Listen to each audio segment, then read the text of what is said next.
vacunas, que ya está desactualizado. Como decían en el video, ¿no? Esto de que la información es tan actual que va perdiendo actualidad en pocos días. Así que, bueno, cuando los termine de leer les voy a dar una devolución, por eso todavía no lo hago. Y lo mismo con la encuesta. He estado con mucho trabajo, muchas guardias, no he tenido tiempo, pero quiero hacer el análisis de esa encuesta que con tantas dificultades se hizo, al final se hizo. Así que, bueno, ya se los voy a acercar ese material. No me estoy olvidando. Pero hoy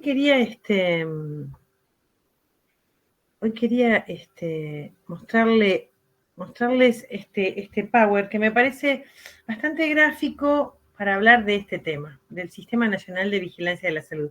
Justamente un sistema que fue ideado hace muchos años, hace muchas décadas, se empezó a pensar en tener un registro de todos los eventos de salud, pero tratando de estar en un estado de alerta, ¿no? No esperar a que la realidad nos sorprenda y sin estar preparados. Porque en definitiva, como siempre digo, uno busca saber para mejor hacer. Entonces, el sistema de salud tiene que tener registro, sobre todo de los eventos novedosos, en este caso el COVID ha sido un evento novedoso para el sistema de salud, pero también ya teniendo registro de la gravedad de ciertas enfermedades, también estar en alerta y en vigilancia. Hay más de 90, no me acuerdo ahora exactamente, creo que es 96, 95, 96, enfermedades que se encuentran en estado de alerta, de vigilancia epidemiológica. Vamos a proyectar este Power. No está en formato Power, sino en PDF, pero a ver, creo que se agregó alguien más. Sí, alguien más quiere entrar. Irene. Ahí está. Bien. SNBS, Sistema Nacional de Vigilancia de la Salud. Fíjense la imagen que está debajo de las letras, que es la provincia de Buenos Aires, toda repartida en partidos, ¿no? Ustedes ya los conocen, acá está el partido de Tandil, ¿sí? Una cosita, ¿ustedes están viendo cómo yo muevo el cursor? ¿Sí? ¿La manito? Sí, se ve. Sí, se ve. Perfecto. Bien, entonces aquí tenemos al partido de Tandil, en la región de Serrana de Tandilia, que pertenece a una región, que es la región sanitaria octava. Fíjense por el color cuántos partidos pertenecen a esta región. A ver, alguien más se sumó. Florencia, ahí está. Cada región recibe un número romano. Tandil, junto a Ayacucho, Lobería, ¿qué otros partidos hay acá? Necochea. Entonces, estos partidos pertenecen a la región sanitaria octava, diferente, por ejemplo, de Azul o La Barría, que pertenecen a la región sanitaria novena. Y así toda la provincia ha sido dividida en regiones, ¿no? Aquí vemos algunas, la 1, que abarca Bahía Blanca y los partidos anexos a Bahía Blanca, 2, 3, 4, 5, 6, por acá debe andar, acá está el 10, el 12, el 11, el 9, bueno, en fin, nosotros, Tandil pertenece a esta región. El conurbano, en realidad, que está señalado ahí en negro y después más grande, en negro está Capital Federal y conurbano los partidos que están alrededor de Capital Federal, ¿sí? Como se ve acá. Bien, ¿alguien más que quiere entrar? Natalia. Bien. Bueno, cualquier cosita ustedes me van avisando. Yo quiero estar atenta un poco a la exposición de este Power. El Sistema Nacional de Vigilancia Epidemiológica en Salud es, como les decía, un sistema que no solamente registra hechos, sino que también busca valorar riesgos y hacer prevención en salud. Por lo tanto, cuando hablamos de vigilancia de la salud, tenemos que considerar esta vigilancia en dos planos. Vigilar el plano individual, paciente por paciente. Como dice aquí, obviamente nos ocupamos de la atención del paciente, de las enfermedades que hay que prevenir en cada persona, pero también mejorar la salud del individuo. Este concepto del mejoramiento de la salud del individuo es un concepto superior al de tratar la enfermedad. Es un concepto que ustedes ya lo habrán escuchado el año pasado, cuando hablaban de que la Organización Mundial de la Salud definía al concepto de salud no solo como un completo estado de salud, como un completo estado de bienestar bio, psico, social, y no como la mera ausencia de enfermedad. Una persona que no está enferma no significa que esté gozando de buena salud. Probablemente esa persona pueda tener algún trastorno alimentario, algún trastorno conductual, algún trastorno psicológico, una situación económica difícil, complicada, y eso son factores de riesgo para pensar en problemas de salud a futuro, ¿verdad? Por lo tanto, conocer simplemente al individuo y a las enfermedades que lo afectan es una visión parcial. Tenemos que también pensar que el individuo está incluido en una comunidad y que todas las relaciones que se establezcan en esa comunidad afectan directa o indirectamente a su salud. Yo me imagino, por ejemplo, ahora el tema concreto que nos ha tocado en estos últimos 2 años, que es el de la pandemia.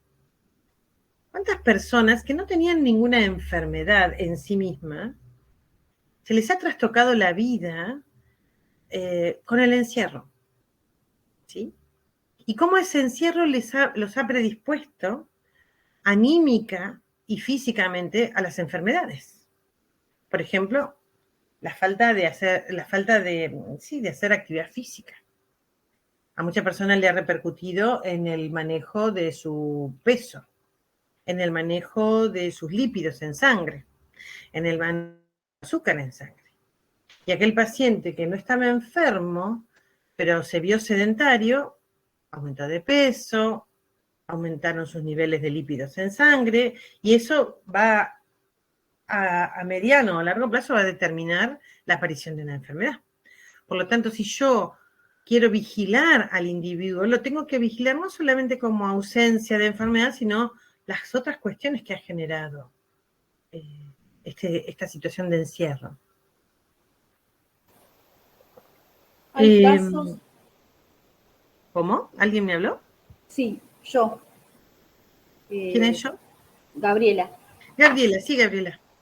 No, que hay casos inclusive de adolescentes por el tema del encierro, por ahí no este año, pero sí el año pasado, que tuvieron muchos problemas psicológicos por el tema del encierro, inclusive con el tema del colegio y todo, o sea, les costó más por todo este tema, los afectó y mucho, Sí. al grado de tener que hacer terapia y demás.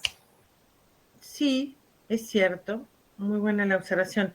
De hecho, los individuos adolescentes son individuos que se identifican en situación gregaria, en grupos. Para ellos es muy importante ser aceptados en un grupo, ser parte de un grupo, formar parte de una comunidad. Fíjense, por ejemplo, cómo se entusiasman con la preparación de la farándula. Eso no se pudo hacer. Y eso, imagínense los chicos que ese mismo año, el 2020, egresaban. Todas las cuestiones que los identifican como grupo, la agrupación, la bandera, el himno, la coreo, el disfraz, todo eso fue cancelado. Muchas adolescentes, de pasar de la frustración, pasaron a la tristeza, al encierro obligado, luego al encierro voluntario. Muchos no cuando empezaron a cambiar las fases, tampoco se empezaron a relacionar. Siguieron muy enfrascados con la virtualidad, siguieron muy embroncados con lo que les había pasado, ¿no? Me pasó este verano caminando por una playa de acá cerca, Marisol, que es una playa muy tranquila, un lugar muy lindo para jugar a la paleta, correr, jugar al vóley, porque son playas muy amplias y con pocas personas. Sin embargo, fue muy impresionante, lo observamos y veíamos sobre todo a los jóvenes, a los adolescentes sentados en la playa con su celular, permanentemente con su celular. No jugaban, no iban a romper olas, a juntar caracoles, a jugar a la pelota. Muy, muy llamativo eso, ¿no? Los volvió demasiado dependientes de las redes. A ver quién publicó foto, ese tipo de cosas son preocupantes de la salud psicofísica de las personas. Así que esa es un poco la observación que viene al caso ¿no? Si salimos del plano individual y pensamos en el plano poblacional, vamos a ver que debemos pensar, como dice aquí, en el comportamiento de los eventos de salud, qué está ocurriendo ya no a nivel individual, sino a nivel sociológico, una sociedad y las relaciones que establecen entre sí los individuos, cómo se han trastocado, cómo han cambiado. Tomar decisiones, como dice aquí, para mejorar la calidad, ay, se me fue la flechita, la calidad de salud. Por ejemplo, a medida que fue pasando la pandemia y la apertura de las fases, también tenían que ver con la necesidad de la población de volver a relacionarse, en tanto y en cuanto no se expusieran y que los grupos no fueran luego factores de contagio. Esto es algo que nos estamos planteando permanentemente. ¿Volvemos a la presencialidad? Cuando volvemos a la presencialidad, ¿vamos a estar todos más expuestos? Yo esto es algo que me lo pregunto permanentemente, porque ustedes son alumnos míos desde la virtualidad. Los tuve el año pasado, ya en plena pandemia, y no nos hemos conocido personalmente.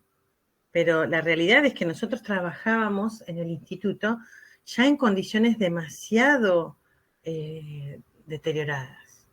Utilizábamos las aulas de la escuela técnica, la que está en Maipú y Alem, y esas aulas son aulas relativamente pequeñas, están pensadas para 30, 35 alumnos.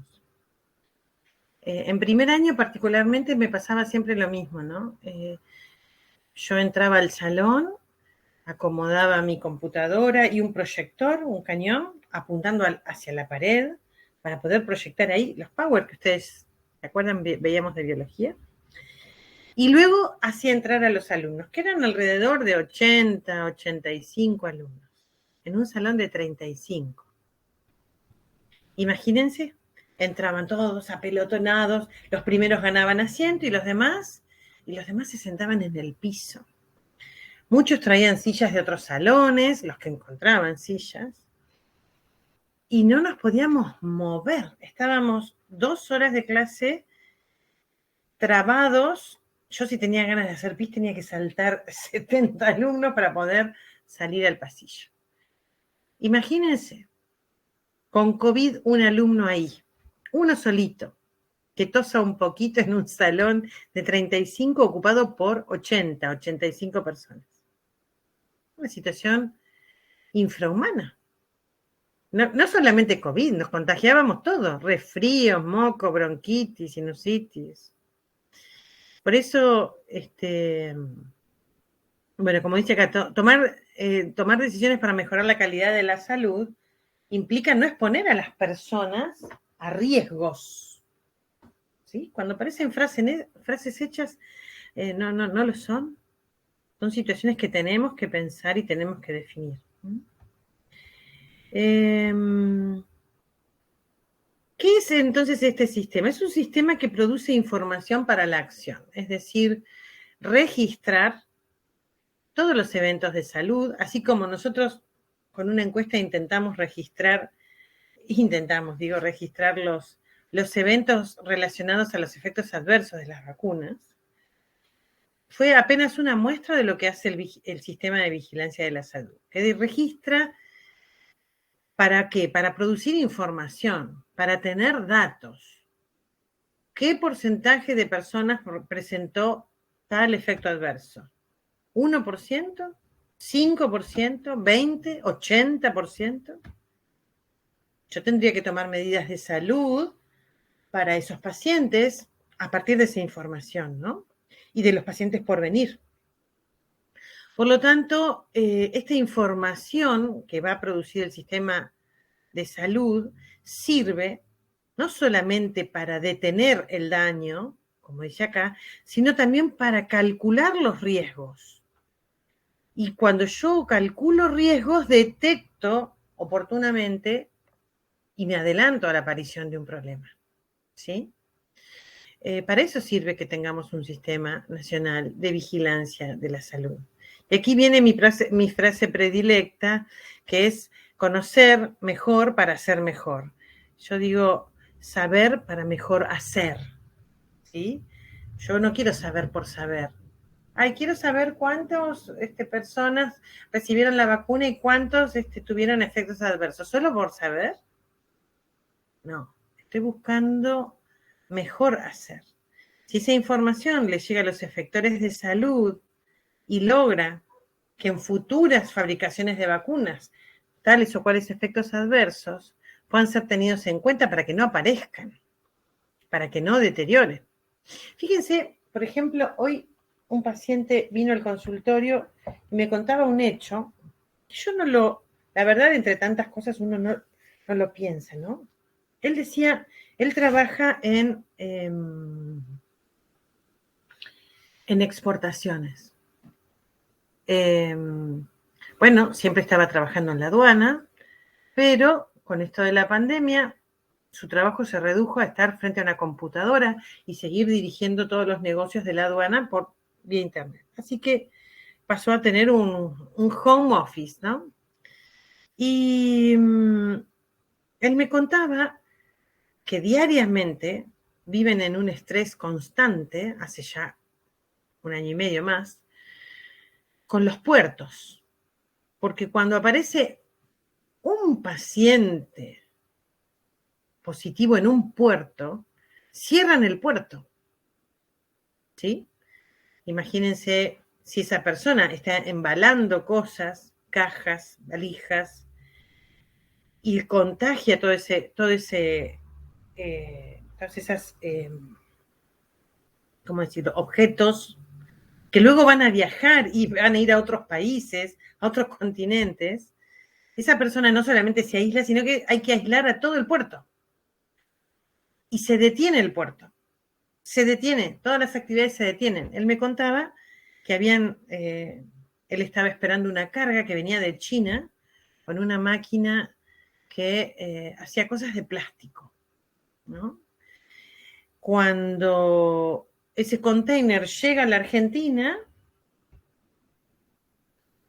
ese mismo día se cierra el puerto por un operario que había dado positivo. Pero la persona que había comprado esa máquina, un empresario, no podía hacerse de la máquina porque los papeles que acompañaban a esa compra, que son la identidad de la compra, una especie de boleto de compraventa y de propiedad, un título de propiedad, estamos hablando de millones de dólares, ¿no? Bueno, ese documento no había llegado al puerto, había quedado en otro puerto, en Indianápolis.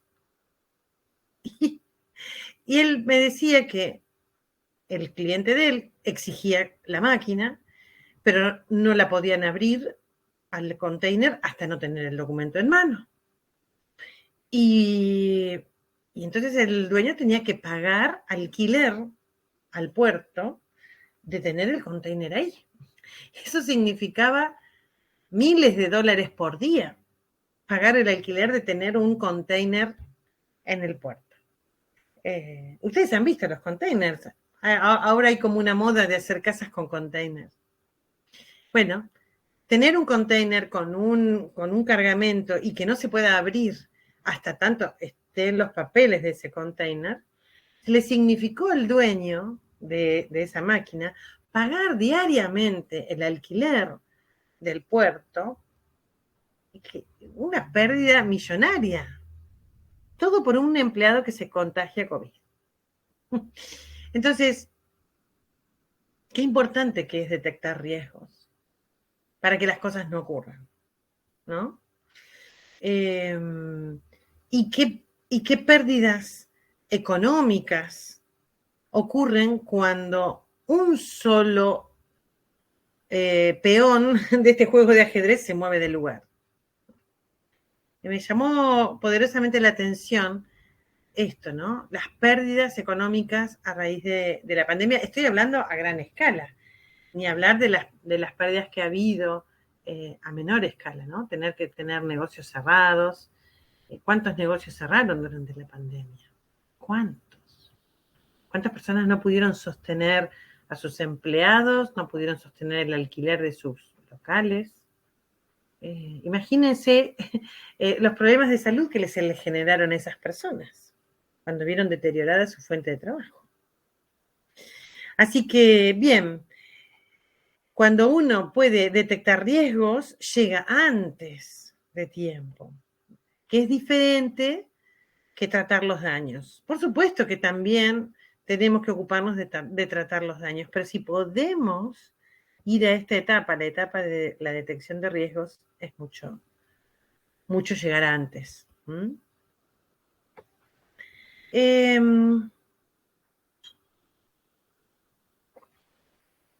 ¿Cómo necesitamos que sea el Sistema Nacional de Vigilancia? Bueno, acá hay algunas palabras que uno puede pensarlas y entenderlas, ¿no? Este sistema tiene que ser comparable, es decir, que yo pueda comparar los datos obtenidos con otras fuentes de otros sistemas nacionales de vigilancia, como por ejemplo el español, que es muy similar al nuestro en su constitución, que sea equitativo, es decir, que tenga llegada a todas las poblaciones. Fíjense este mapa que estaba al principio, donde todas las regiones tienen una representatividad, ¿no? Ustedes saben, la representante de Tandil es la directora de la región sanitaria de la provincia de Buenos Aires, que nos corresponde a nosotros, la octava, la doctora Martina Iparraguirre. Ustedes la habrán visto en las noticias. Ella, como directora de la sección octava de este sistema nacional de vigilancia de la salud, se ha puesto al hombro toda la campaña COVID. Y ustedes la habrán visto en los diarios o en los medios de comunicación. ¿La conocen?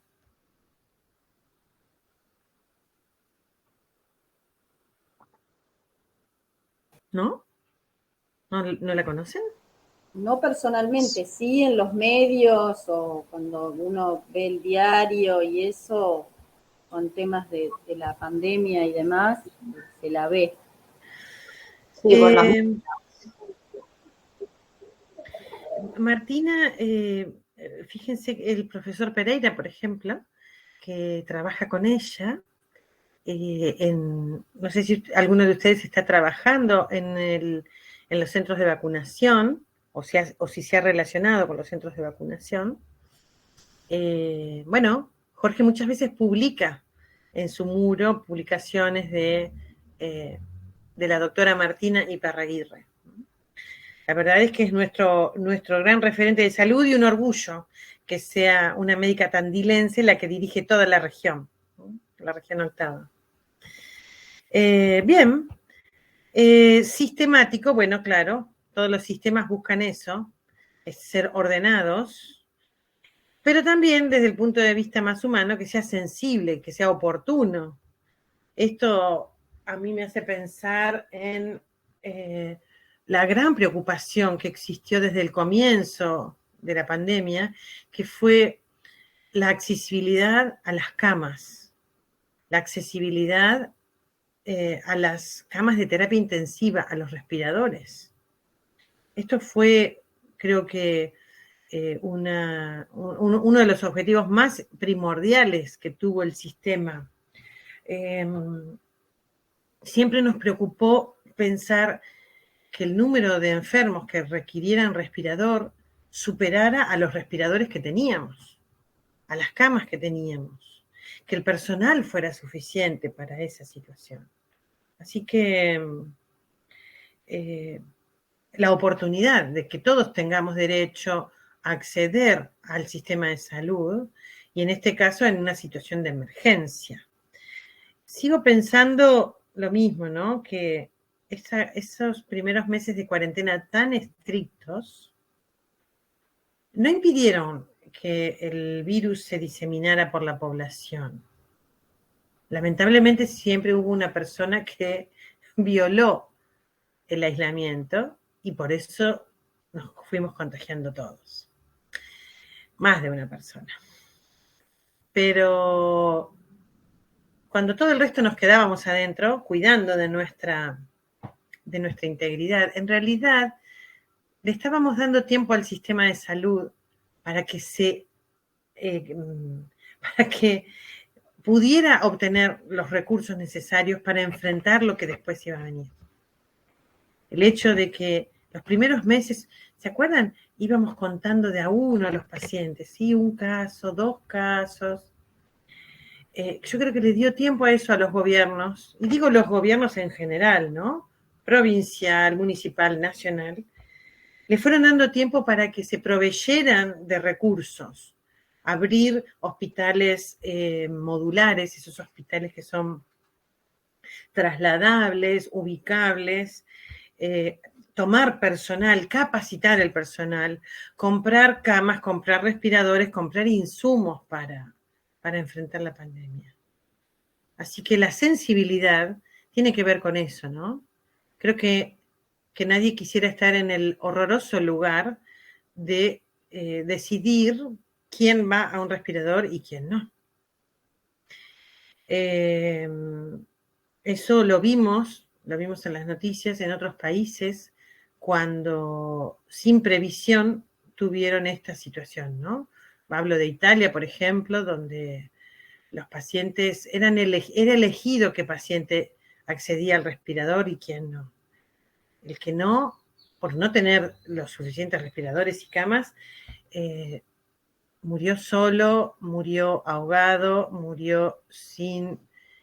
Perú también, profesora. Sí, ¿no? Sí, hubo mucho. Los medios de comunicación, como siempre, son parciales en mostrarnos la realidad. Pero bueno, creo que en ese sentido, cuando nos preguntamos si sirvió la cuarentena o no, yo creo que en ese aspecto sí sirvió.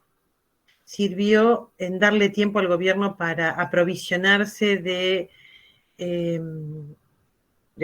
respiradores, de camas, de hospitales modulares, de personal, de capacitar al personal, porque era la forma que tenía de hacer tiempo, ¿no? Quédense adentro mientras nosotros tratamos de obtener más recursos, ¿no? Eso es tener sensibilidad, un sistema sensible y oportuno, ¿no? Que todos tuvieran la misma oportunidad ante todos y ante la sociedad, que no hubiera que elegir. Horror.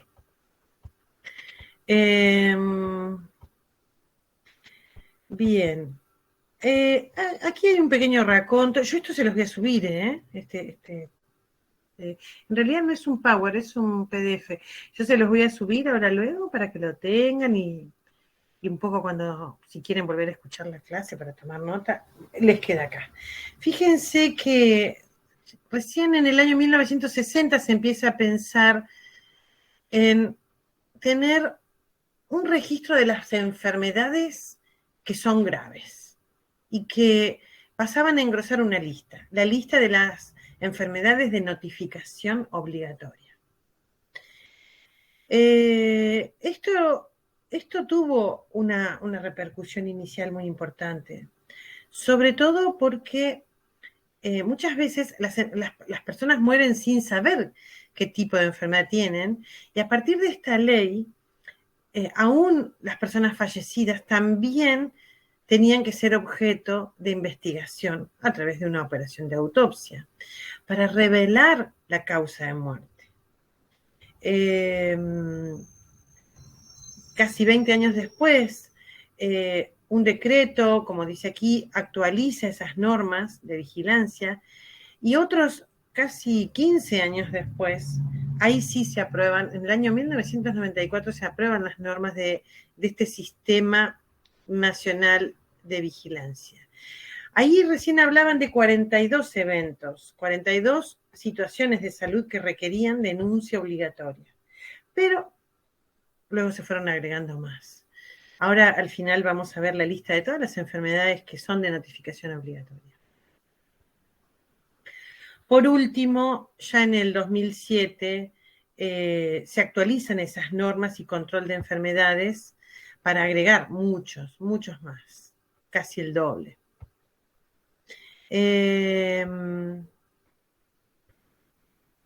ley, la 15.465, no importa el número, establece quiénes son los actores que están obligados a denunciar una enfermedad. Fíjense que no solamente es el médico que asiste a un enfermo, sino también a un enfermo, como les decía, reconocimiento o el del cadáver del paciente, sino también otros personajes del sistema de salud, como un médico veterinario, sobre todo las enfermedades que tienen de la veterinaria que tienen implicancia en la salud animal, como por ejemplo la brucelosis, lo que llamamos la zoonosis, es decir, enfermedades provenientes de los animales. Esto implica que los veterinarios también tienen que ser responsables de denunciar las enfermedades, por ejemplo, la triquinosis o la hidatidosis, que son enfermedades que van a ir directamente de la mano del consumo de productos de fabricación animal, sobre todo cuando esos productos son de fabricación casera. Ustedes saben muy bien que aquí en Tandil hay mucha gente que desde lo rural se dedica a hacer faenas caseras para consumo de la familia o de los amigos, regalar, en fin. Hay como mucha tradición en hacer chorizo, en hacer salamines. Bueno, el veterinario que asiste a los animales tiene la obligación de controlar la salud animal y, en el caso de que esto se detecte, hacer la denuncia correspondiente, ¿no? ¿Para qué? Para que los animales primero sean revisados por personal de bromatología o de una institución nacional como el SENASA, vigilar los criaderos, limpiarlos en caso de que hubiera enfermedades de transmisión para luego sí poder seguir produciendo. Aquí también entran en juego otros personajes como el laboratorista, es decir, el que hace los análisis de sangre, orina, materia fecal, lo que fuera, y el anatomopatólogo, es decir, el médico que hace estudio histológico, es decir, el que estudia los tejidos que le son enviados, ¿no? Ese médico también está obligado a hacer denuncia de las enfermedades que ahora vamos a conocer cuáles son. No solamente cuando se comprueben, sino cuando se sospechan. Esto también es importante. Ante la sospecha también. No hay que esperar a tener una confirmación. La obligación de notificar corresponde entonces al laboratorio de la misma manera que al médico o el veterinario. Es una obligación por ley denunciar. Las enfermedades de notificación obligatoria se pueden agrupar. Aquí las agrupa en, como ven aquí son 95 eventos, se les llama, eventos o apariciones de tal o cual enfermedad. Sí, se agrupan hay 16 grupos de enfermedades, pero aún así esos grupos también están divididos en 3 categorías. Las enfermedades transmisibles, las no transmisibles y otros eventos que no categorizan ni en una ni en la otra. ¿Sí? La denuncia tiene que ser determinada con qué periodicidad, es decir, con qué frecuencia yo estoy obligada a denunciar lo que atiendo, ¿no? En mi consultorio, por ejemplo, o en la internación. Tiene que ser de denuncia inmediata, puede ser semanal o puede ser anual, por ejemplo, o semestral. Eso también está determinado para cada uno de estos 95 eventos de enfermedad. Estrategias, las estrategias clínicas de análisis de registro de enfermedades y la modalidad de notificación que puede ser numérica, individual. Bien. Vamos a empezar por las enfermedades transmisibles. ¿Me van siguiendo hasta acá o estoy siendo muy aburrida? Profesora, Sí. Hola, María. usted disculpe, buenas tardes. Usted dijo que podían ser eventos Yo de no te enfermedad. disculpo. Su Bueno, pregunta no molesta. dijo que podían ser eventos de enfermedad y eventos de no enfermedad. Y otros, esos otros, ¿podría incluir mala praxis? No dije eso, María. Mira, volvemos a esa imagen, Entonces no así entendí, lo ves no bien. entendí. Las enfermedades, como dice acá, ENO, enfermedades de notificación obligatoria, que son 95. Ahora vamos a tener en realidad una más, la 96, el COVID. El COVID no está en este cuadro, ¿eh? Este cuadro es anterior a la pandemia. Se clasifican en grupos, que ya los vamos a ver, pero esos grupos, aún así, también se clasifican el total en enfermedades transmisibles y no transmisibles. No enfermedades y no enfermedades, sino todas son enfermedades. Algunas se transmiten, como por ejemplo el HIV. Enfermedades no transmisibles, como por ejemplo el cáncer de pulmón. Y otros eventos. Acá en otros eventos, bueno, vamos a ver esas categorías de otros eventos. Son situaciones tal vez un poco más, más de características especiales, ¿no? Situaciones que se resumen en un grupo poblacional en particular, como por ejemplo los trabajadores del asbesto, los trabajadores que hacen, ¿cómo se llama? Baterías de autos. Ellos trabajan con esa sustancia, con el asbesto, y hay enfermedades como el cáncer de pleura que se generan por la asbestosis, el hecho de estar respirando aire contaminado con partículas de asbesto. Bueno, son de denuncia obligatoria. ¿Por qué? Porque tenemos que identificar qué empresa, si yo detecto un cáncer de pleura con asbesto, tengo que denunciarlo, porque esa persona se ha contagiado, no es que se, perdón, no se contagió, a ver la palabra, se ha expuesto a una sustancia tóxica. Y eso generó la enfermedad. Ahora, por ejemplo, está muy en boga el tema de los agroquímicos. Ustedes habrán visto, ¿no? Que siempre se está luchando para que no se fumiguen los alimentos con agroquímicos o que no se fumigue directa o indirectamente a las poblaciones, como estos mosquitos que pasan cerca de las escuelas, por ejemplo, rurales, y contagian, ay, dale con la palabra contagian, no es contagian, exponen a esa población, docentes y alumnos, a una sustancia que es de riesgo para el desarrollo de una enfermedad. De hecho, las malformaciones que ocurren en las poblaciones que han estado en contacto directo o indirecto con los agroquímicos.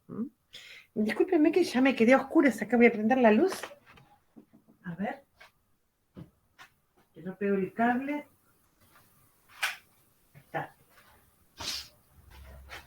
Si no, pues quedo medio fantasmagórica. ¿Respondí tu pregunta, María?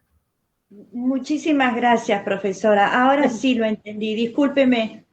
Y dale con pedir disculpas. No hay nada que disculpar. Mejor que me hagan preguntas, yo estoy más contenta.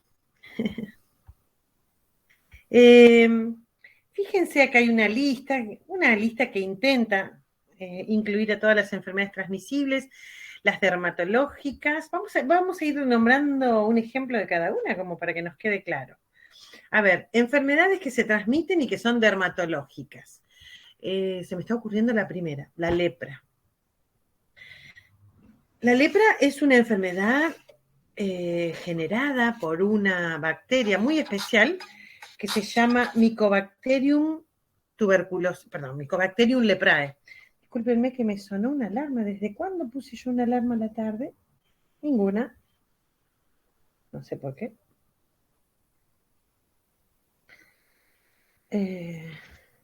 Bien, ahí está. Cancelada. Les estaba diciendo, la lepra es una enfermedad que se transmite a través de la piel, de persona a persona, por un Mycobacterium, una bacteria atípica, que se llama Mycobacterium leprae. Es un primo hermano del Mycobacterium tuberculosis, el productor de la tuberculosis. ¿Sí? Una enfermedad gastroentérica, a ver, que sea de denuncia obligatoria, la poliomielitis. La poliomielitis es una enfermedad, en realidad se podría considerar neurológica más que gastroenterológica, solo que se contagia por vía gastrointestinal. A ver, otra gastroentérica. Las diarreas estivales. Estivo en italiano significa verano. Las diarreas estivales son las diarreas que aparecen en el verano por virus que se transmiten a través de aguas contaminadas, sobre todo de las poblaciones que no tienen agua potable. Así que esas enfermedades de transmisión gastroentérica tienen que denunciar. ¿Cómo? La tifoidea. Muy bien, la fiebre tifoidea también es de desarrollo es de vía de transmisión gastroentérica, ¿sí? El tifus o fiebre tifoidea. Muy bien. Las hepatitis virales, bueno, son muy conocidas, ¿verdad? En los niños son muy frecuentes las hepatitis de tipo A. Es un virus que afecta particularmente a los chicos y justamente en lugares donde los niños se amontonan. Escuelas, clubes, piletas, transmite a través del agua y de las manos y de las materia fecal. Pero afecta particularmente al hígado. En general son de evolución benigna, pero puede haber hepatitis fulminantes que requieran un trasplante hepático de urgencia. Por eso todas las hepatitis virales, la A, la B, la C, deben ser de denuncia obligatoria. A diferencia de la hepatitis A, que la vía de transmisión es fecal-oral, ¿sí? Lo que excreta un paciente y contamina las manos va a mi boca. También están las enfermedades de transmisión parenteral. Hepatitis A es fecal-oral. Hepatitis B o hepatitis C son enfermedades de transmisión parenteral. ¿Qué significa parenteral? Sangre, semen y secreciones genitales. Esas sustancias, entonces, esos fluidos, son los que transmiten los virus de la hepatitis B, la hepatitis C. Así que hagamos esta diferencia, ¿no? La vía de transmisión fecal-oral, la vía de transmisión parenteral. Esto no sé si ustedes lo vieron el año pasado en Condiciones y Medio Ambiente de Trabajo. Hablaron de esto de las vías de transmisión, de las enfermedades. Capaz que no lo recuerdan. Hablamos, ¿no? Sí, hubo, pero muy poco. Bueno, Este es un buen momento para hablar de esos temas otra vez, entonces.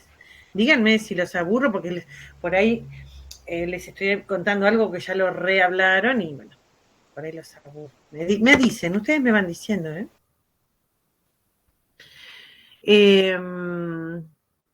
Enfermedades, como dice aquí, de transmisión sexual. Las enfermedades de transmisión sexual o infecciones de transmisión sexual también tienen como vía de transmisión la vía parenteral, porque el contacto es sangre, semen, sangre, secreciones genitales, pero se caracterizan justamente por el acto sexual en sí mismo, ¿sí? Y aquí también tenemos que mencionar, por ejemplo, al virus HPV, virus papiloma humano, que son virus que provocan en el varón una prostatitis, en la mujer una cervicitis, es decir, una infección del cervix, del cuello uterino. Y esa infección crónica por HPV puede generar el desarrollo de cáncer de cuello de útero. Por eso es tan importante hacer una denuncia cuando ocurren estas enfermedades, porque entonces tiene que venir el epidemiólogo a ver los contactos de esas personas con otras para detener la cadena de contagios, ¿sí? En general, el virus HPV se localiza en la próstata, al varón no le provoca ningún síntoma, solo que con cada eyaculación contagia. Si ese varón tiene varias parejas sexuales, entonces él en sí mismo es un foco de contagio y tiene que denunciarse el caso para que, encontrada la persona, se haga un tratamiento y se trabaje en esa persona con las medidas de prevención, el uso del preservativo fundamentalmente. ¿Sí? Sí, para que también es importante. Sí, ¿Cómo? ¿Cómo, María? Sí, Filis, también es importante. Sí, Filis. claro. Las meningoencefalitis, por ejemplo. Las meningoencefalitis serias, enfermedades muy serias como el meningococo del tipo B, que es el más agresivo. Es una enfermedad que en horas mata al paciente. Y la vía de contagio es respiratoria. Todas las personas que atiendan a un paciente con meningococo tienen que hacer inmediatamente tomar un antibiótico porque se desarrolla, como les digo, en horas y los pacientes, además de fallecer, resultan una vía tremenda de contagio para todo el personal de salud que lo atienda, ¿sí? Todo el personal de salud que atienda a un paciente con meningococo, así sea el camillero, el médico, la enfermera, la mucama, el telefonista, todos deberán tomar antibióticos en las primeras horas de haber tenido contacto con ese paciente para detener la propagación del meningococo. Las enfermedades respiratorias. Bueno, acá tenemos un montón de enfermedades. ¿Qué enfermedad respiratoria conocen?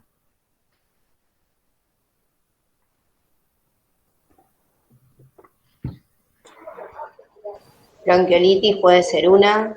Me encanta. Es un virus. El virus de Ahora la está muy de bronquiolitis. moda.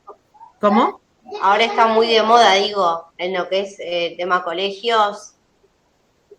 Es Sí, como que claro.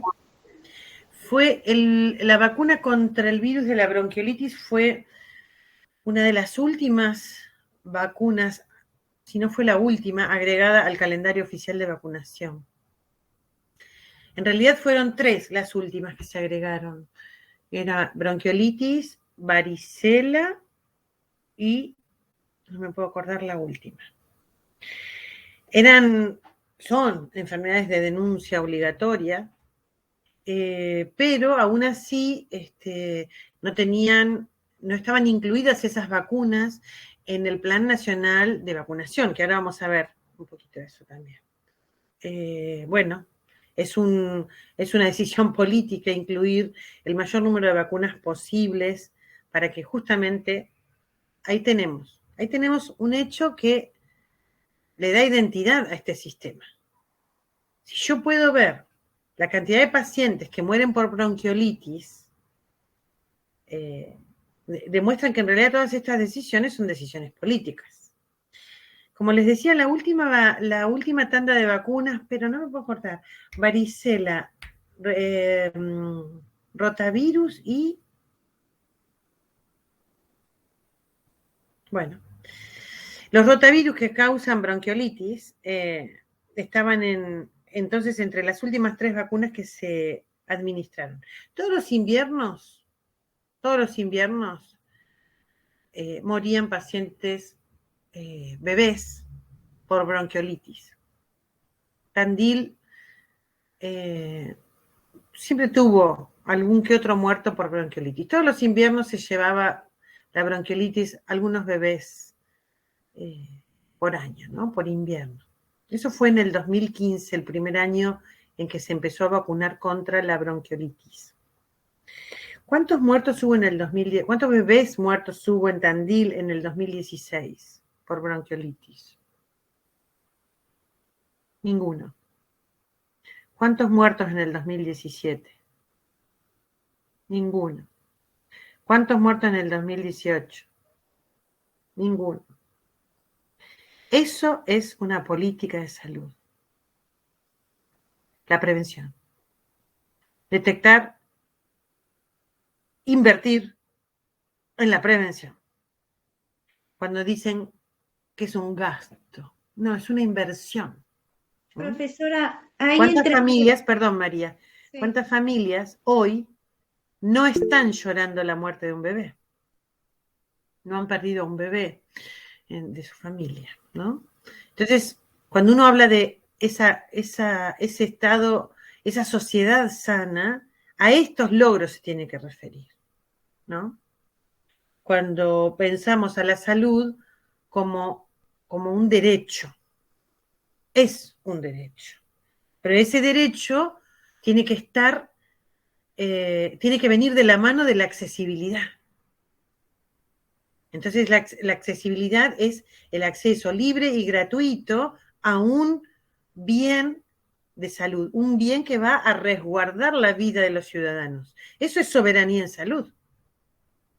El día que entendamos esto, los gobiernos deberán invertir en estudio, investigación y producción de productos y de herramientas en salud para los argentinos. ¿Qué es ponerse la camiseta? Es estar Messi, no, ¿qué Messi? Ponerse la camiseta es poner la plata en investigar en salud. ¿Por qué tengo que estar yo comprando vacunas? Las tengo que estar produciendo yo. No tiene que venir Pfizer, ni AstraZeneca, ni Sputnik a decirme cuánto cuesta una vacuna. La tengo que producir yo. ¿Para quién? Para mi gente. Y si me sobra, vendo. Y con eso traigo más plata, más recursos para mi gente. Eso es soberanía en salud. Eso es ponerse la camiseta en salud. ¿Sí? Lamentablemente, venimos de años, muchos años, de no inversión en salud. De no inversión en investigación en salud. Y cuando dicen, yo no me quiero meter en la política. No, sí. Como decíamos el otro día, lo que era ser político, ¿no? Esto de ocuparse de los asuntos de la polis, lo hablé con ustedes, me parece, ¿no? O con los chicos de primero, ya no me acuerdo. Creo que con ustedes. Lo vuelvo a decir por si no era así. Los griegos se consideraban seres políticos. ¿Por qué? Porque las ciudades de ellos se llamaban la polis. Eran ciudades-estado en sí mismas, ¿sí? Todo lo que ocurría fuera de los muros de la polis era externo, ¿no? No era de ellos. Bien, por eso ellos decían que eran seres políticos, porque se ocupaban de los asuntos de la polis. Se reunían en las plazas y discutían las cosas que tenían que hacer y que no hacer en salud, en educación, en servicios, ¿sí? Y entonces esto era ser político. Yo quiero ser política. quiero ocuparme de los asuntos de salud de mi país. Amo mi profesión y opino y me interiorizo sobre temas de salud. No puedo hablar de otras cosas, la verdad, porque no hay un deporte nacional que yo no practico, que es el hablemos sin saber. Hablo de lo que sé. Y bueno, puedo hablar de salud. Y cuando veo los números, como siempre digo, los números hablan. Cuando yo veo que ya llevamos varios años sin bebés muertos por bronquiolitis, entiendo que la inclusión de una vacuna en el programa ampliado de inmunización está cumpliendo con un derecho al acceso, a que la gente no tenga que decidir entre comprar y no comprar una vacuna para que su hijo no esté expuesto a una enfermedad que puede ser mortal.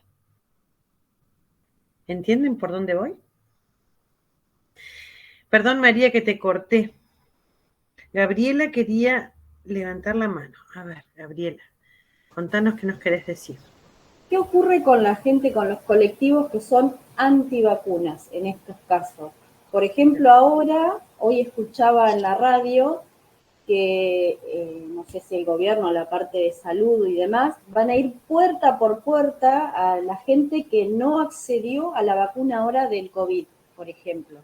Le van a tomar el trabajo de ir puerta por puerta, pero también hay un colectivo que se niega a vacunarse.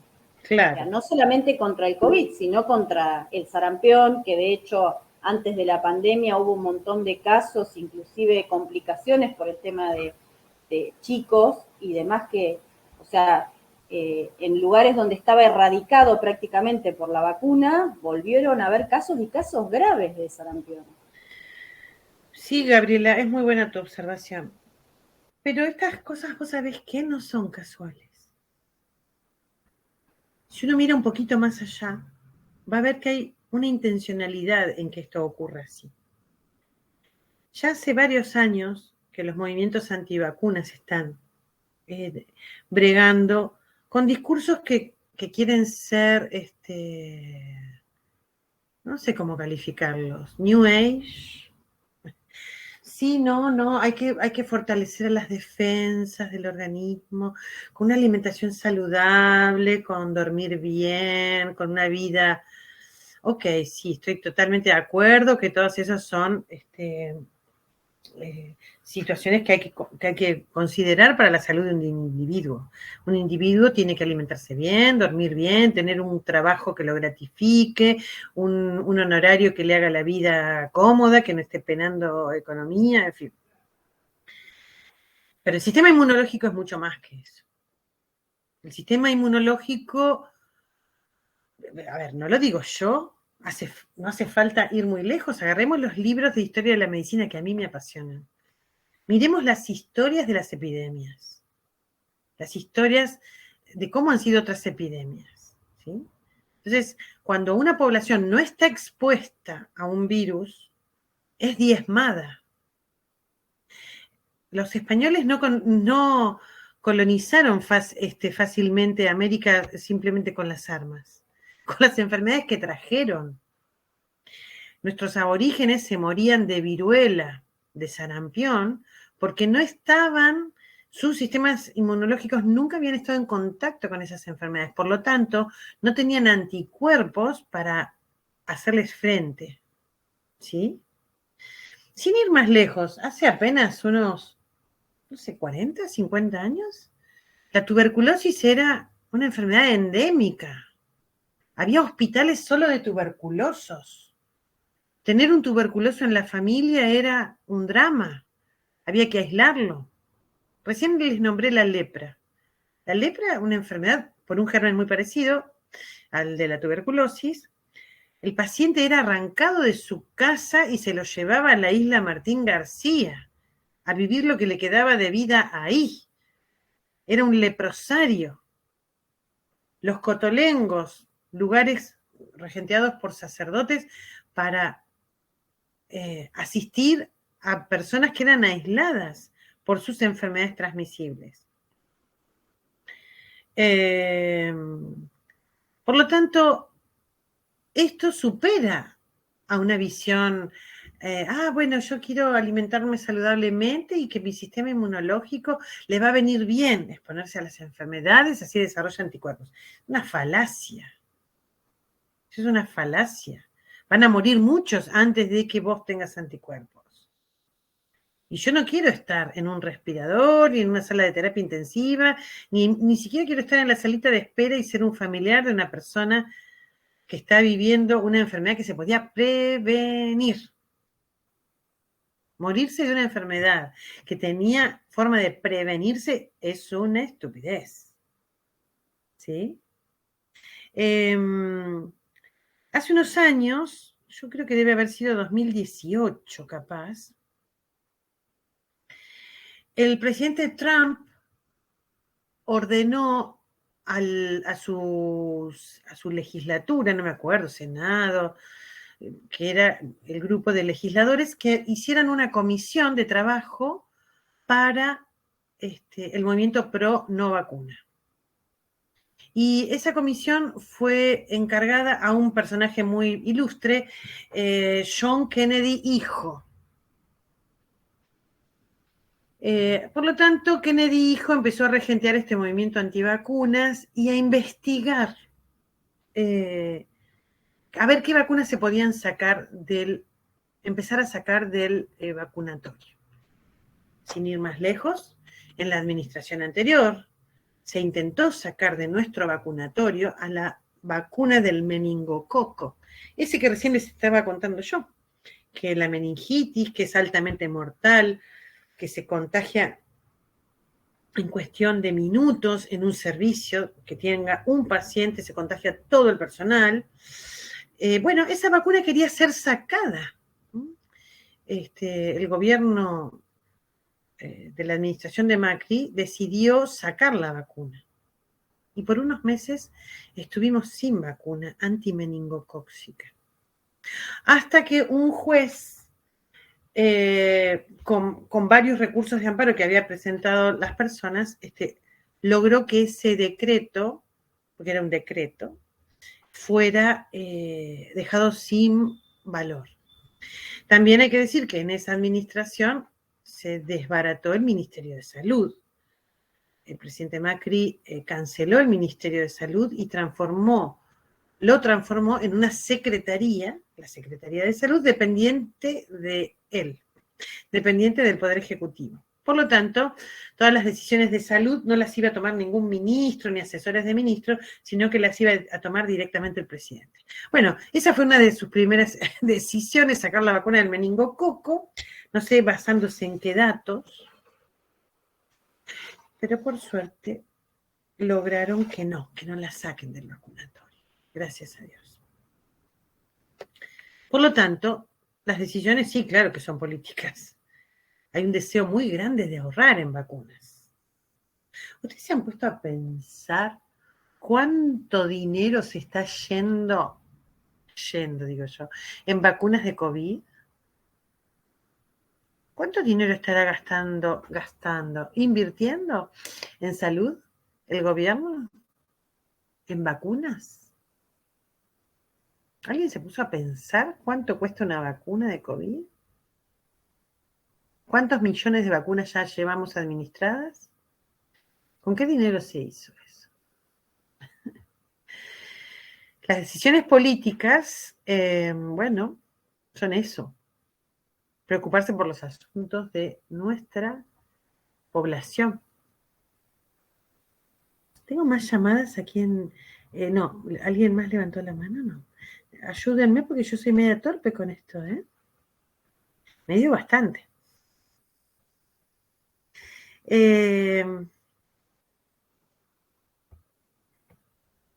Enfermedades respiratorias. La tuberculosis, recién la nombrábamos, ¿no? La tuberculosis, la vacuna que previene la tuberculosis, ¿saben cuál es?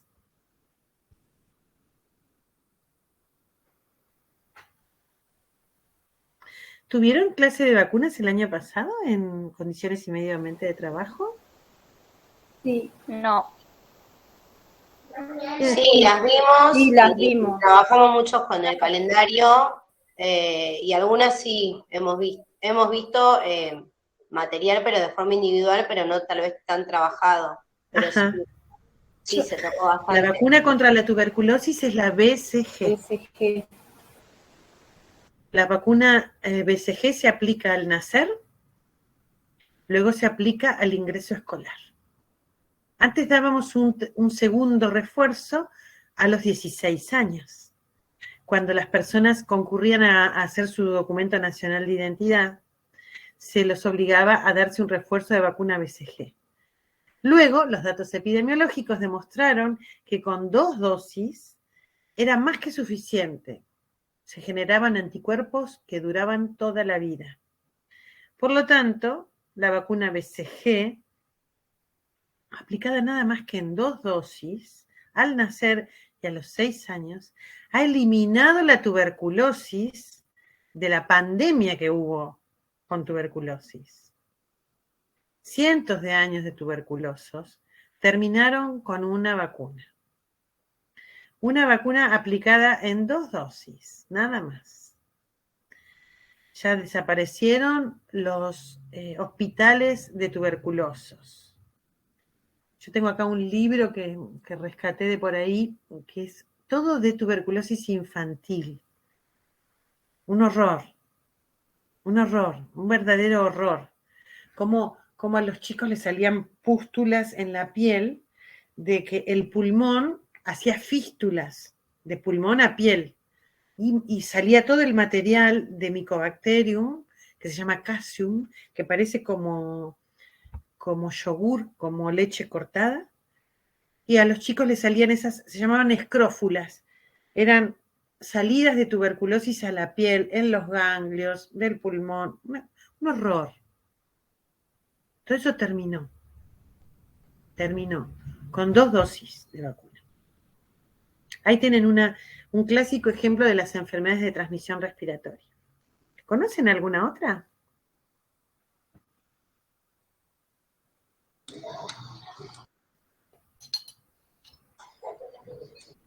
A ver. No sé si es, pero estos de las laringitis, faringitis, todo ese tipo de cuadros Bien, específicos de ciertas épocas. bien. Hay una laringitis muy grave que se llama laringitis subglótica, provocada por una bacteria que se llama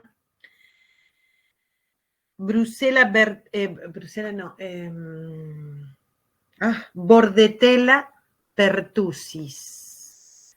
La Bordetella pertussis es una bacteria que causa una laringitis subglótica por debajo de las cuerdas vocales. ¿Sí? Y provoca úlceras, ¿sí? La Bordetella pertussis, más conocida como tos convulsa. ¿Han oído hablar de la tos convulsa? La tos convulsa es una enfermedad provocada por esa bacteria, la Bordetella pertussis, que ingresa a la vía respiratoria, se reproduce en la laringe y causa úlceras que obstruyen la vía aérea. El paciente tiene accesos de tos, accesos y accesos y accesos y accesos de tos, pasa horas enteras sin parar de toser, provocando, más allá de lo agotador, ¿no? Provocando otras complicaciones. ¿Se acuerdan del presidente Néstor Kirchner que tenía un ojo mirando con un estrabismo? ¿Se acuerdan de él? Tenía un ojo que estaba desviado, un estrabismo. Él lo contó en una entrevista. Él fue un paciente que tuvo tos convulsa. Y en los accesos de tos, los ojos se salen hacia afuera, se ponen en exoftalmía, y de hecho los músculos se paralizan, los músculos que mueven al ojo. Y a él se le paralizó el motor ocular común interno, el que tira el ojo hacia adentro. Por tanto, al estar paralizado, actúan los músculos de afuera.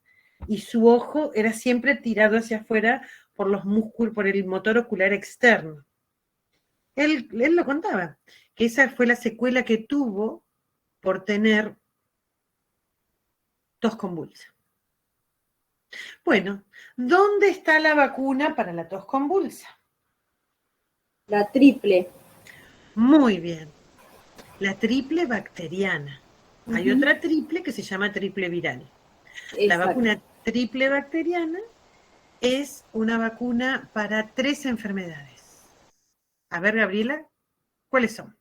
Difteria, tétanos y la tos convulsa, ¿puede ser? Ahí va. Perfecto. Clostridium tetani, Exacto. el agente productor del tétanos. Bordetella pertussis, agente productor de la tos convulsa.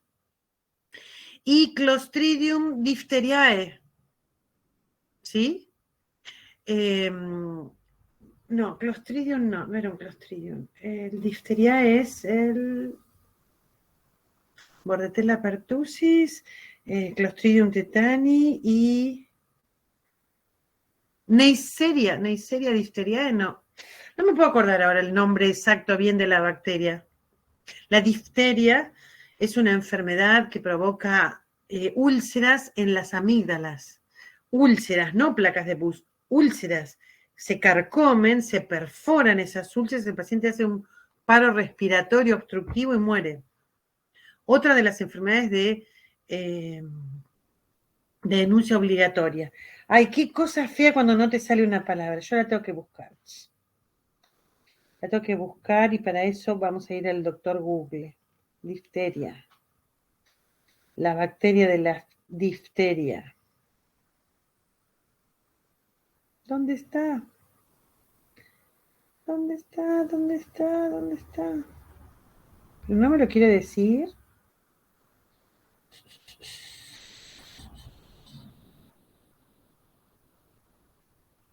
Corynebacterium. Ahí está. Corynebacterium diphtheriae. Bueno, no viene al caso, pero siempre me gusta aprenderme y recordar bien los nombres de las bacterias. Todas son bacterias. La triple bacteriana, que se recibe a los 2 meses de edad, a los 4 meses, a los 6 meses, a los 18 meses y al ingreso escolar. Ahí tenemos las primeras 5 dosis de vacuna triple bacteriana. Luego, como es una vacuna fabricada con las células de las bacterias, se la llama triple bacteriana celular.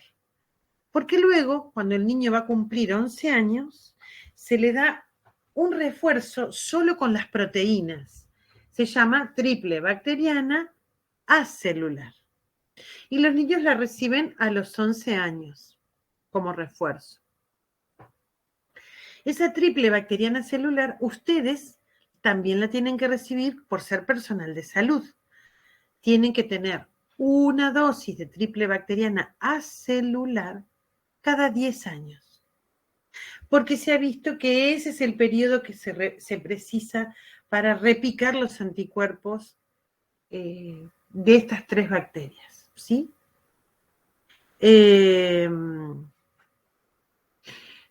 Todas enfermedades graves, muy graves.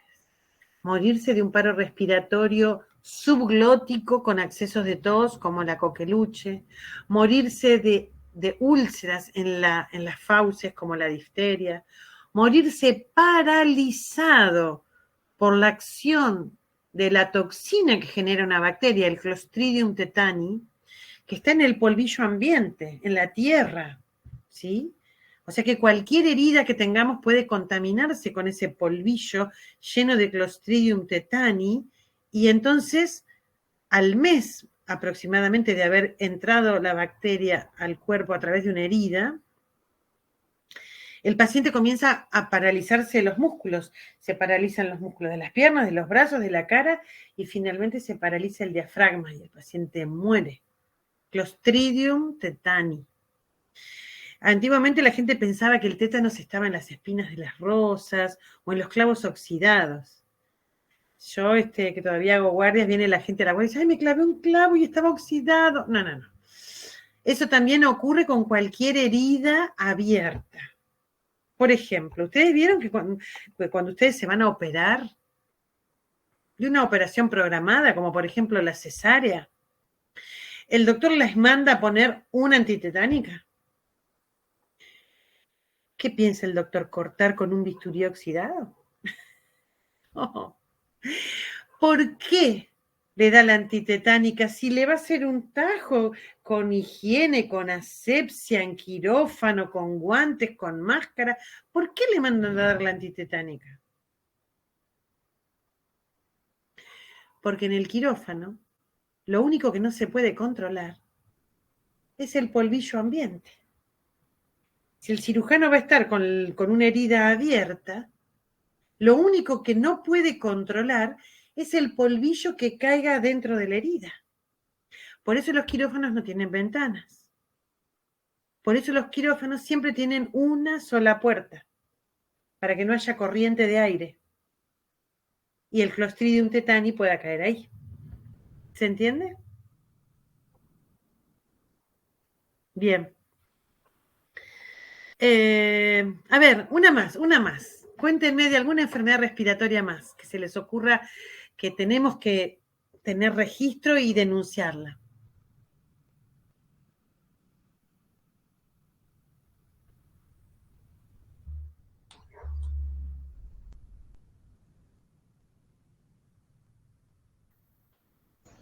Profesora, ¿entraría María. EPOC?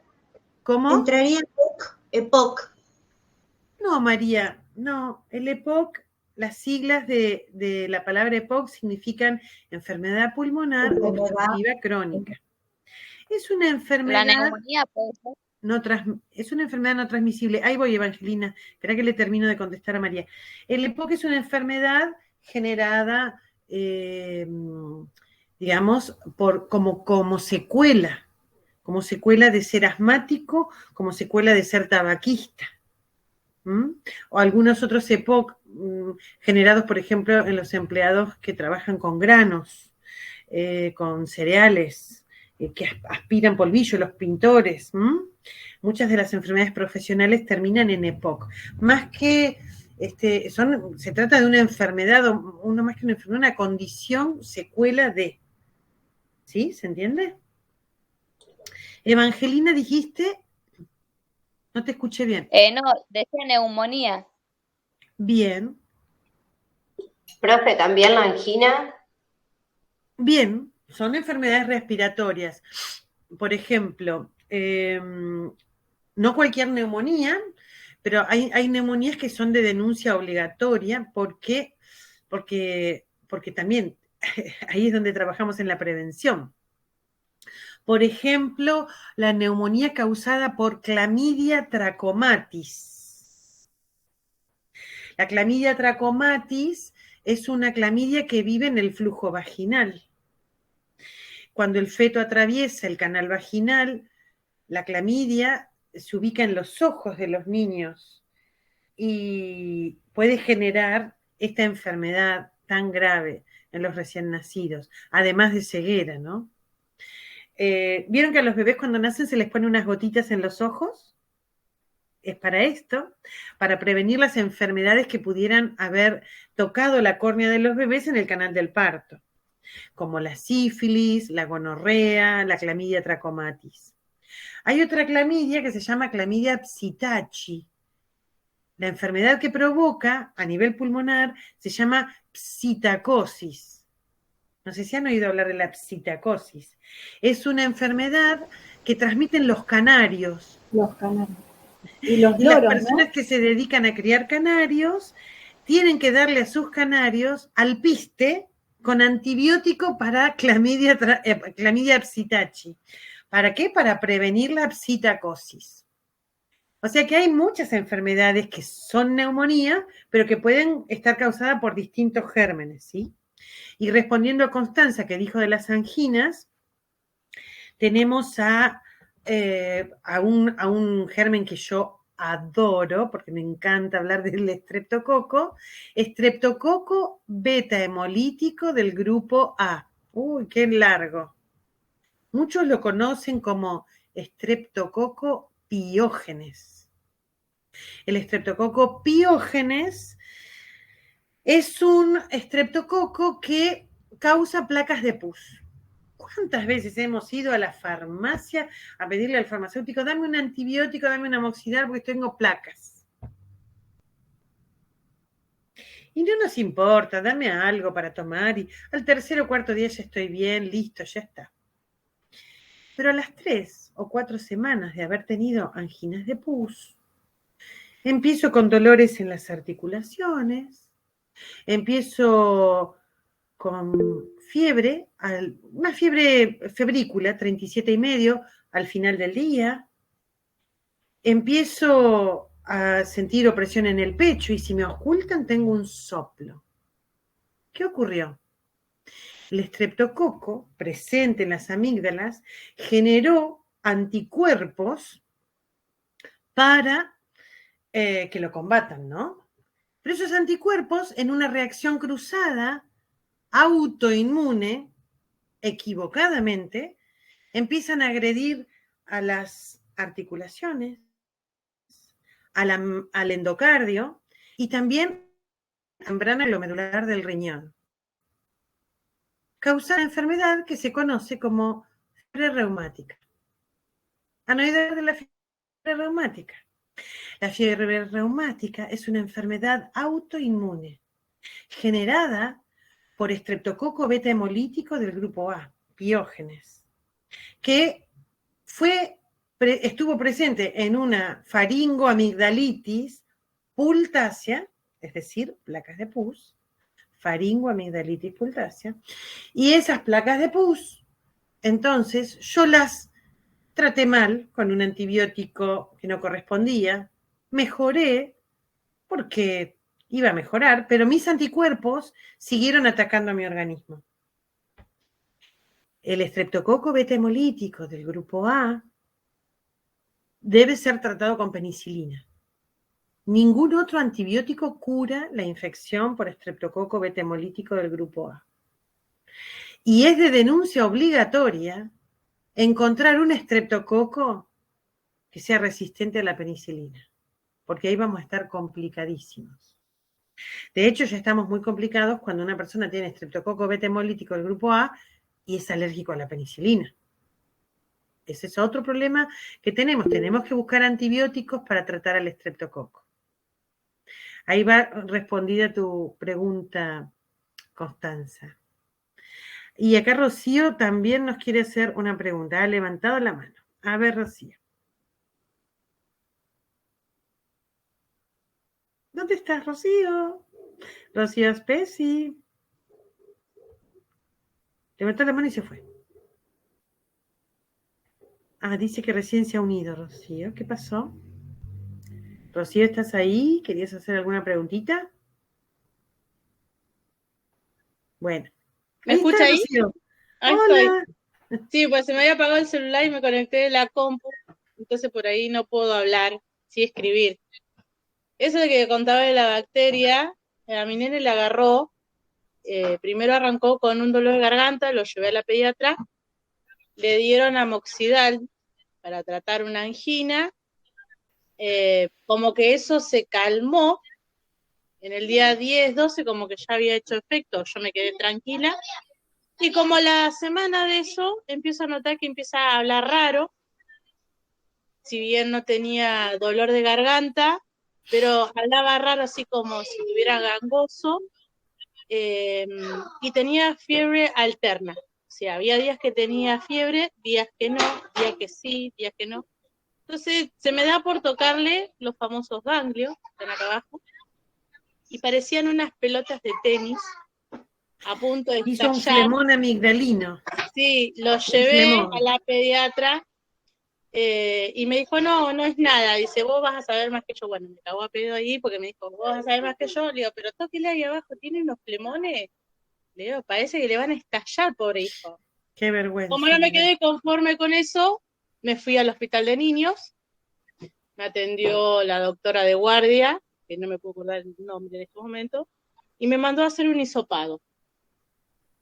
el laboratorio estaba cerrado, tenía que esperar hasta el otro día en el hospital, entonces fui a un privado, que no sé si me salió 800 pesos ahí. A la media hora tuve resultado y era positivo para la bacteria estreptococo. El tema que debido a los días que habían pasado, estaba como muy agresiva la bacteria. Claro. Entonces me dijo que controlara mucho la fiebre. Mi nene se llegó a brotar del pico de fiebre que llegó a hacer, y que si veía que empezaba como a convulsionar o con náuseas, que veía que el nene tenía náuseas, vómitos, lo tenía que llevar urgente porque lo tenía que internar. Hasta que hiciera efecto la penicilina, que me dieron penicilina pura para tratarlo. Obviamente. Previamente le hicieron un estudio porque yo desconocía si era alérgico a la penicilina pura. O sea, si le daban amoxidal, yo calculo que no. Pero como no le había hecho efecto, la doctora como que hizo una pruebita ahí para sacarse la duda. Perfecto. Pero me acuerdo que mi nene la pasó muy mal durante 7, 10 días y quedó sin voz. No sé si sería todo lo mismo, pero... Te agradezco muchísimo que compartas esta experiencia con nosotros, Rocío, porque no, es aleccionadora. A veces yo, cuando cuento algo, pareciera, bueno, que estamos hablando de algo extraño, que no pasa o que no ocurre, y sí que ocurre, y se lleva la vida de nuestros hijos, por Dios. Nuestro intendente, el doctor Lunghi, tuvo una faringoamigdalitis pultácea a los 16 años, maltratada, y quedó con una valvulopatía, porque las válvulas del corazón también se afectan. Y ustedes, no sé si vieron que hace unas 2 semanas atrás, si vieron en las noticias, lo operaron al doctor Lunghi y le hicieron un recambio valvular. Ya le cambiaron 2 veces las válvulas cardíacas, secuela de un estreptococo beta hemolítico. Fíjense los gastos en salud y la repercusión en la salud de las personas, una enfermedad que tampoco tiene vacuna, porque el estreptococo beta hemolítico nunca se le pudo encontrar una vacuna. Por lo tanto, tan importante es la prevención. Bueno, ya se me hizo la hora que me tengo que ir con los niños de primero. Voy a dejar de compartirles esta pantalla. Es interesante el tema, ¿no? ¿O los aburrí mucho? Veo unas caripelas ahí. Ay, Dios. Bueno, no, estuvo buenísima la clase, profe. Bueno. Siempre es lindo hablar de bichos. A mí me gusta que esto lo llevemos a la práctica, ¿no? Y por eso es tan importante, Rocío, que nos haya contado su experiencia y el grado de alerta que tuviste al darte cuenta que tu hijo no mejoraba, y casi que me da vergüenza que un profesional se sienta poseedor de la verdad. Yo tenía un profesor que decía que el médico que se cree poseedor de la verdad seguramente se equivoca. Y uno siempre tiene que permitirse pensar en otros diagnósticos, en diagnósticos diferenciales, ¿no? Esta clase yo ahora se las voy a... Primero la traduce, qué sé yo, luego más tarde les pongo el código para que la puedan tener y verla, escucharla, o los chicos que no pudieron estar hoy presentes. Pero mañana seguimos, porque este tema da para mucho más todavía. Bueno, adiós, hasta mañana. Chao, Bye. profe. Chao, profe. Chau, chau.